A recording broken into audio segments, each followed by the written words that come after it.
สบายดีมื้อนี้ก็มาพบสิทธิบ้านนอกคือเก่าคือเดิมมื้อนี้ก็สิมาแนะนำสำหรับใครที่มีปัญหาเรื่องการอ่าFacebook ส่วนตัวอยากให้หมู่เพื่อนกดติดตามนะอยากให้หมู่เพื่อนกดติดตาม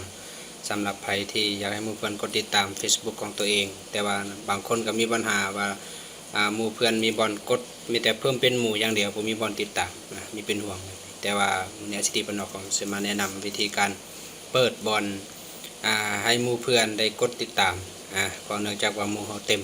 อยากให้หมู่เพื่อนกดติดตามก็ได้คือกันสำหรับใครที่มีปัญหาด้านนี้ก็มาเบิ่งให้จบคลิปนี้สามารถเปิด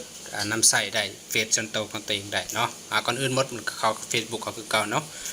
เข้าไปปุ่ม3จำบนปุ่มตั้งค่า3จำแล้วไปเลือกการตั้งค่าเลือกการตั้งค่าแล้วไปสอบหาโพสต์สาธารณะใครที่เห็นว่าโพสต์สาธารณะแล้วก็กดเข้าไปโพสต์สาธารณะคันผู้ใดบ่เห็นแล้วก็ไปเลือกการตั้งค่าโปรไฟล์สำหรับใครที่บ่มีโพสต์สาธารณะเนาะครับไปเลือกการตั้งค่าโปรไฟล์แล้วมันจะมีว่าโพสต์สาธารณะกดโพสต์สาธารณะแล้วโพสต์ติดตามฉันได้เนี่ยบอกมันบอกใครสามารถติดตามฉันได้กดเข้าไปมันมีวันนี้กดว่าสาธารณะต้องลงกดสาธารณะแล้วความคิดเห็นต่อโพสต์สาธารณะให้เลือกเป็นเพื่อนของเพื่อนตัวร่วมเกินว่าการแจ้งเตือนโพสต์สาธารณะต้องเลือกเป็นเพื่อนของเพื่อนปานีมาเบิ่งข้อมูลโปรไฟล์สาธารณะต้องเลือกเพื่อนของเพื่อนแต่ละคนให้กดเลือกสำหรับเพื่อนของ ST บ้านนอกเนาะหลังจากกดเลือกแล้วก็มาเลื่อนออกออกจากโปรไฟล์ปุ๊บแล้วออกจากโปรไฟล์ปุ๊บแล้วให้เข้าไปคือเก่าคลิกคือเก่าแล้วให้เข้าไปเลือกมันบอกว่าทางลัดไปการตั้งค่าความเป็นส่วนตัวการตั้งค่าความเป็นส่วนตัวแล้วเลื่อนลงบอกว่าตรวจสอบการตั้งค่าความเป็นส่วนตัวสำคัญโอเคแล้วก็ไปเลือกวิธีคนอื่นจะค้นหาคุณพบปัญหา Facebook คลิกเข้าไปแล้วกดดำเนินการต่อ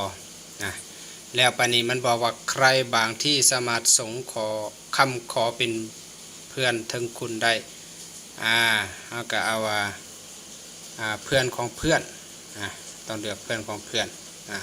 หรือว่าทุกคนก็ได้เอาบางคนก็ใช้ว่าทุกคนตอนนี้ ST บ้านนอกใช้ว่าเพื่อนของเพื่อน